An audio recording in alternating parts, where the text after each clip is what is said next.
Magandang araw po sa ating lahat, mga kapatid na riders, at ganoon din po sa ating mga kababayan na maaaring manood nitong ating video.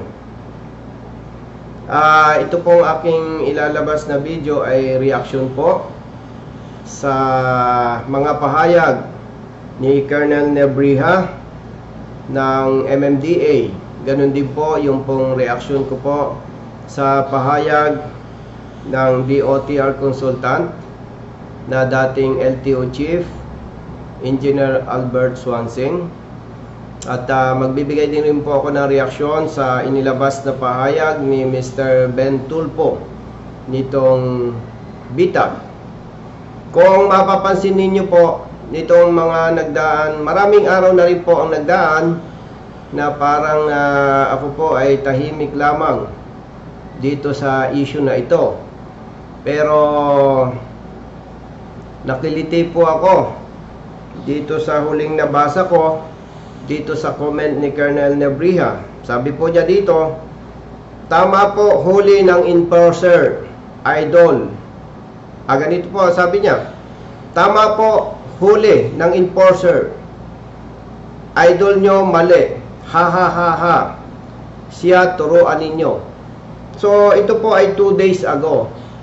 Ibig sabihin po ay hanggang sa kasalukuyan po ay naniniwala po si Colonel Nebrija na tama ang ginawang panghuhuli at paninikit ng kanilang enforcer sa rider na hindi nakasapatos ang kanyang angkas, ang kanyang asawa.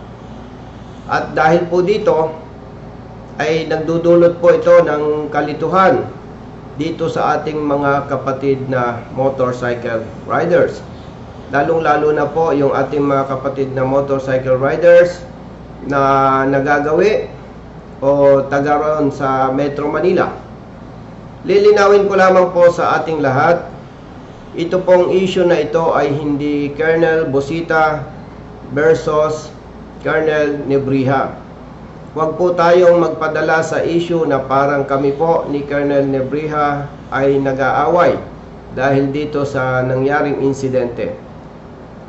Ang usapin po dito ay ang tamang pagpapatupad ng batas para hindi maabuso o maperwisyo ang sino mang rider na nagagawi sa Metro Manila. Lilinawin ko po, ako po ay hindi nakikipag-away kay Colonel Nebrija. Kaya ginagawa ko ito. Ito po ay sa abot po ng aking makakaya ay nais ko lamang pong ipagtanggol ang panig ng ating mga kapatid na riders. Kung mapapansin naman po ninyo, yung mga nauna kong videos ay ako po ay walang pinipili. Basta tama ang rider, wala po akong pinipili. Ipinaglalaban ko po ito sa maayos na pamamaraan. At napansin nyo naman po na matapos kong maaksyonan ang aking pagtulong dito sa ating mga kapatid na riders, ganun din ang mga truck drivers na humingi ng tulong sa atin. Siguro naman po ay napapansin ninyo na ang enforcer o ang police o ang sinita nating riders ay nagpapapicture pa po kasama ako. Ito po ang patunay na hindi naman po ako bastos o siga kapag ka po ako ay may inaayos na problema. Ito pong nangyari na issue, ito nga pong backrider na nakasandals, ang nangyari po nito ay tumawag sa akin itong rider. Ganon din po ang kanyang asawa. At sinabi po nila na natikitan ang rider dahil nga ang kanyang backrider, ang kanyang asawa ay hindi nakasapatos. At syempre po, alam naman po nating lahat na ako po ay may advokasya. At kapag tama po ang rider o ang driver at mali ang enforcer o ang police, ipinagtatanggol po natin ang rider. At hindi po ako, wala po akong karanasan na binaraso o ano paman kapag ka mali ang rider o ang driver. Yun lamang po ang pwede kong ipagmalaki, na hindi po ako pumapadrino sa mali. So yun na nga po, humingi po ng tulong sa akin ng mag-asawang riders, at base naman sa batas ay hindi po dapat hinuhuli ang backrider o ang rider kapag ang kanyang backrider ay naka-tsinelas o hindi nakasapatos. Gusto ko lamang pong idagdag sa paglilinaw sa inyo na hindi po ang ibig sabihin na ipinagtatanggol ko ang mag-asawang riders. Hindi po ang ibig sabihin nito ay hindi ako sang-ayon na okay lang na nakatsinelas ang ating backrider.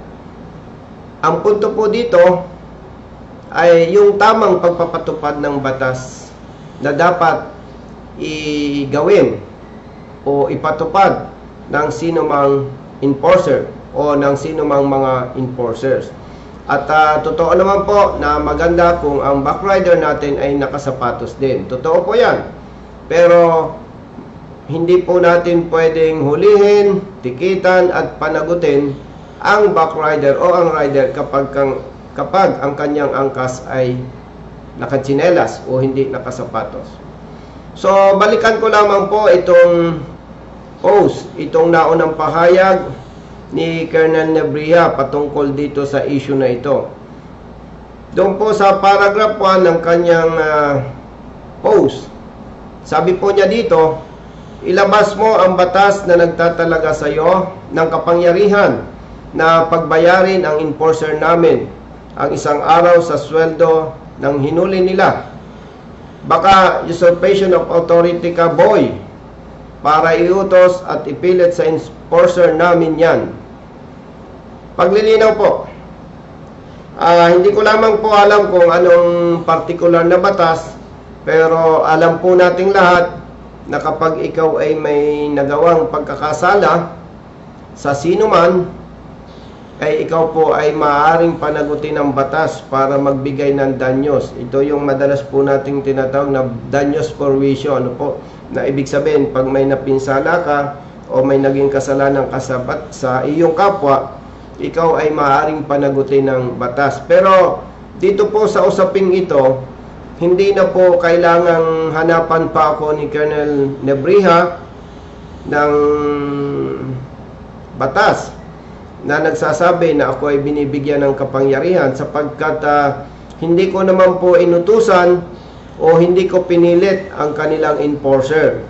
Malinaw na malinaw po sa video, kaharap po ang iba pang mga traffic enforcers ng MMDA, hindi ko po inutusan at lalong hindi ko po pinilit ang kanilang enforcer para bayaran itong mag-asawang riders. Malinaw po doon, iminungkahi ko na dapat ay bayaran niya itong isang araw nitong backrider dahil sa kanya pong maling panguhuli. At kaharap din po ang iba pang mga MMDA enforcers, at makikinig po natin sa video na inaamin po nila, hindi nila hinuhuli ang mga riders na may angkas na hindi nakasapatos. Malinaw na malinaw po yun. At doon po sa usurpation of authority, kung yun po ang paniniwala ni Colonel Nebria, meron naman pong legal team ang MMDA. Siguro po para mas maging malinaw ito sa ating lahat, at kung pinaniniwalaan po niya na ako ay may nalabag itong sinasabing usurpation of authority, totoo po na napakaganda na ako po ay sampahan niya ng kaso para ang korte ang magsasabi po kung ako po ay nagkasala sa batas. Ito nga pong tinatawag na usurpation of authority. Dito po sa ikalawang paragraph nitong post ni Colonel Nebria, basahin ko po, kung may problema ka sa huli namin bilang dating pulis at miyembro ng HPG, alam mo dapat sa adjudication nire-resolve yan at wala kang karapatan pakialaman huli ng enforcer namin. Kung ako po ang tinutukoy niya, kung may problema sa huli ng kanilang enforcer, definitely wala po akong problema dahil hindi po ako sangkot dito. Ang may problema po ay itong mag-asawang riders. Kaya nga po nang tumawag sa akin ay agad-agad ko itong inaksyonan. So wala po akong problema dito sa huli ng MMDA. Wala po akong problema. At sabi po niya dito, wala daw akong karapatang pakialaman ang huli ng enforcer nila. Tama po yun. Wala po akong pakialam. Wala akong authority. Wala ako sa posisyon. Hindi ko po pinakialaman ang trabaho ng kanilang enforcer. Ipinagtanggol ko lamang po ang mag-asawang riders dahil sigurado po ako mali po ang ginagawa ng kanilang enforcer na pagpapatupad dito sa ating usapin ngayon. Yung pong sinabi niya na alam ko naman na dapat idaan sa adjudication board kapag may reklamo ang driver o ang rider. Totoo naman po yun. Pero dahil po sa kasalukuyang sistema na umiiral sa ahensya ng MMDA, ganun din po sa ibang mga lokal na pamahalaan, ay hindi po ako pabor doon. Ano pong ibig ko sabihin hindi pabor? Kapag ka po tumawag sa akin ang rider o ang driver at nakita ko na may mali sa pagpapatupad ng batas, agad-agad ko na po itong hinaharang. Dahil bakit kailangan nating paabutin pa sa adjudication board kung doon pa lamang sa panguhuli ay maharang na natin? So ganun po. At ako naman po ay walang natatanda ay pinagtanggol na tama ang pulis o ang enforcer. Ang pinagtatanggol ko po kapag nakikita ko po na alinsunod sa batas ay tama ang panig ng driver o ng rider. Doon po. At yung pong nabanggit niya na due process, ay alam niyo po, napakagandang pakinggan. Pero kung alam po ninyo ang mga tunay na nangyayari sa mga driver at mga riders na nagko-contest, kapag nakita nila na mali ang huli sa kanila, ay maaari po nasasang-ayon kayo sa akin. Bigyan ko po kayo ng maikling kwento dito sa sinasabi ni Colonel Nebrija na due process. Hindi po isang beses. May ilang mga riders na po akong tinulungan dito sa sinasabing pagko-contest. Paano po umabot sila sa pagko-contest? Sila po ay tumawag sa akin na sila ay nahuli na at natikita na. So, ang mangyayari na lamang po, papayuhan ko sila kung ano ang dapat gawin. So, may ilang mga riders na po akong natulungan. Ganito po ang masama at hindi magandang dinadanas ng mga ito. Ilang araw po silang magpabalik-balik sa adjudication board para sa kanilang contest. Karaniwan po dyan 3 days, 4 days or higit pa kung minsan. So ito pong mga ito ay siyempre yung araw na pabalik-balik sila sa MMDA office, sila po ay of course absent sa trabaho, walang kita. At siyempre maliban sa absent sa trabaho ay sila po ay magagastusan sa kanilang transportation. At karaniwan po sa mga ordinaryong manggagawa ay mga no work, no pay. Ibig sabihin, no work, no pay. Pag absent, walang kita, walang sweldo. So kung sila po ay 3 days or 4 days nagpabalik-balik sa adjudication board ng MMDA at malaki ang kanilang nagastos, malaki ang perang nawala sa kanila na dapat ay gastusin na sa pamilya. Yes, totoo po. Napakapatas naman po ng adjudication board ng MMDA, itong kanilang mga lawyers. At yung po ang sinasabi ko ay base sa aming karanasan dito sa aking mga tinutulungan. Kapag ka po nila nakita na may merit ang panig ng driver o ng rider, ito naman po ay nare-resolba in favor of the rider or in favor of the driver. Ito lamang po ang problema. Matapos po na may panalo ng rider o ng driver ang kanilang contest, wala po silang natatanggap na danyos. Wala po. Sa madaling salita, kansilado lamang ang huli sa kanila. Yung gastos na nawala sa kanila, ay sorry na lang yon. Sorry na lang po yon. At ang masakit pa po dito, base po dito sa aming mga karanasan, ano po, hindi ko naman sinasabing lahat. Base po dito sa karanasan ng aking mga tinulungan, after na makansila ang huli sa kanila, itong enforcer ng MMDA ay hindi naman po nila pinapanagot. Parang okay lang, wala lang. So, sa madaling salita po, kung ating uunawain yung sinasabi ni Colonel Nebria na due process, maganda po sa tenga, ang ganda pakinggan. Pero kung susuriin po nating mabuti, kung ikaw po ay rider o driver na biktima ng maling panghuhuli ng kanila enforcer, kung iyo pong gagamitin ang iyong talino, at ito naman ay ginagawa ng marami, kahit alam nilang mali ang huli, masakit sa kanilang kalooban, pikit mata, binabayaran na lamang po nila dahil talagang totoo po, mas malaki ang mawawala sa kanila dahil dito sa sinasabi ni Colonel Nebria na due process. Hindi ko po alam kung alam ito ni Colonel Nebria, dahil siguro po kung alam niya, baka tatahimik na lamang siya. No po? Kung alam naman niya itong aking mga nabanggit, hindi ko alam kung ano itong sinasabi niya na due process. So total, para po sa akin, talagang itong due process na sinasabi niya ay maganda lang sa tenga.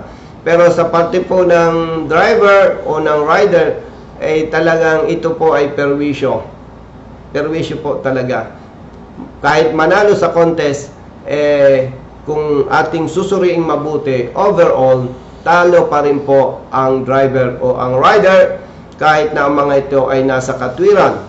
At ang nagkamali namang enforcer ng MMDA ay hindi po nila pinapanagot. Siguro po, maaaring pasinungalingan ito ni Colonel Nebria, at syempre, siya naman po ay opisyal at responsible public servant. Kung kanya po itong pasinungalingan, syempre, hindi po maaari ang kwento. Kailangan ilabas po niya ang mga patunay na itong mga riders at mga drivers na nag-contest ay kanilang binayaran ang danyos at kanilang pinanagot ang mga enforcers na napatunayang nagkasala. Nabanggit niya rin po dito na kung gusto ko raw mag-apply na hearing officer ng MMDA, mag-apply daw po ako. Ay alam niyo po, hindi naman ako nagyayabang. Ay kahit po sa panaginip, hindi ko naisip yan. Bakit po? Ay kung mag-hearing officer naman ako, limitado rin naman po yung aking capacity. Ibig sabihin, hindi ko na po kailangan mag-apply bilang hearing officer. Dahil po sa mga karanasan ko, magagaling naman yung kanilang mga lawyers, yung mga hearing officers nila. At nakita ko naman na talagang patas po sila. So, meaning, doon po sa punto na yon, walang problema. Walang problema. Kaya, ito naman ay napag-uusapan lang, hindi ako kailangan ng MMDA para mag-hearing officer dahil napakagagaling po ng kanilang lawyers. Wala po doon ang problema Ang problema po doon, yung kapag naresolba ang kaso, at naipanalo ng rider o ng driver ang kanilang contest, yung danyos, at hindi rin napapanagot ang kanilang enforcer. So, based on this, talagang hindi po kailangan na mag-apply ako bilang hearing officer sa MMDA na katulad ng sinasabi ni Colonel Nebria. Dagdag ko pa dito, halimbawa, at ito naman po ay usap-usapan lang, kung ako ay bibigyan ng posisyon ng MMDA, hindi ko rin naman po tatanggapin. Bakit po? Kapag tinanggap ko po ito, matatali ako sa MMDA at kaawa-awa naman po yung ibang mga motorista sa iba't ibang lugar ng ating bansa na nangangailangan ng aking tulong. For the information of everyone, ako po ay nakakatanggap ng calls minu-minuto, araw-araw, 24/7. Ang totoo po niyan, mas marami po ang hindi ko po natutugunan at mas marami po ang hindi ko natutulungan. Kaya yaman din lamang na pag-usapan nga po ito, kahit ako ay bigyan ng posisyon na maganda sa MMDA, hindi ko naman minamaliit ang MMDA, pero hindi ko po tatanggapin dahil mas marami po ang higit na masasakripisyo. Itong mga kapatid nating motorista na humihingi ng tulong sa akin mula sa iba't ibang lugar ng ating bansa. Nabanggit din po niya dito na ako daw ay nagpapasikat lamang sa YouTube. Alam niyo po, kung usapang pagpapasikat, talagang hindi ko po inisip yan. Siguro po ay spekulasyon lang yan ni Colonel Nebriha, dahil ang totoo naman ay aminin natin ang totoo, dahil po dito sa aking advokasya ay kinilala po ito ng ating mga kababayan at na-appreciate po nila ito. Kaya wala po akong intention magpasikat sa YouTube. Nabanggit niya po dito, marami ka bang views? Malaki na ba ang kita? Ganito po, sa usapang kita, si Colonel Nebriha po ay Colonel, opisyal. Ang isang pagkakamali lamang po niya, dapat bago niya ito binitawan, ay nag-research muna siya. O kaya, meron naman siyang magagaling na staff, dapat ipinasilip niya yung aking YouTube channel. Ganito po yan. Ang aking pong YouTube channel ay Colonel Bosita, Arsap. Colonel Bosita, Arsap. Makikita po ninyo sa aking mga videos, ang liit lamang po ng views. Pero yung napakarami, mga iba't ibang YouTubers, mga iba-ibang vloggers, ang lalaki po ng views. Pansinin po ninyo yan. Meron pong, let's say for example, meron po akong video. After 3 days or 5 days, makikita ko ang views nito 10,000, 25,000, 60,000. Then, pag nakita ko po yung ibang gumamit ng video ko, 700,000, 900,000, 1 million, 3 million. May nakita pa nga po kung gumamit ng video ko 13 millions. So, nagulat po ako na binitawan ito ni Colonel Nebriha, itong nabanggit niya na kung malaki na raw ang kita ko sa YouTube.